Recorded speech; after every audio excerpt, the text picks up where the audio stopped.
মধ্যপ্রাচ্যের যুদ্ধের কারণে 10 থেকে 15 লাখ প্রবাসী কর্মী চাকরি হারানোর ঝুঁকিতে পড়েছে। একই সাথে ঝুঁকিতে রয়েছে বৈদেশিক মুদ্রা অর্জনকারী রেমিটেন্স ও রফতানি খাত। তাই ব্যাংক খাতে প্রবাসীদের আস্থা ধরে রাখতে কাজ করার তাগিদ দিলেন তথ্যমন্ত্রী জহিরুদ্দিন স্বপন।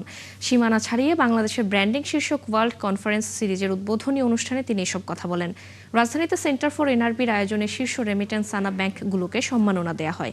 এ সময় প্রবাসী কল্যাণ প্রতিমন্ত্রী নুরুল হক নূর জানান, বিএমইটি কার্ড থাকায় যুদ্ধে নিহত প্রতিটি প্রবাসীর পরিবারকে 13,85,000 টাকা ক্ষতিপূরণ দেওয়া হয়েছে।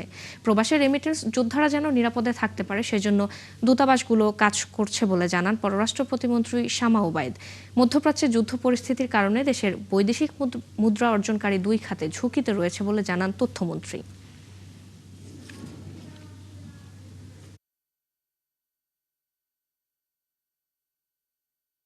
দুটোই খুব টলটলায়মান, ইনফর্মাল বা অন্য কোনো আনঅফিসিয়াল চ্যানেলে না ঢুকে এখানে ঢোকে, সেটার জন্য আরও কী কী ইনসেন্টিভ দেওয়া যেতে পারে, সেখানে আরও কী কী সুরক্ষা দেওয়া যেতে পারে সেটার জন্য করা যেতে পারে।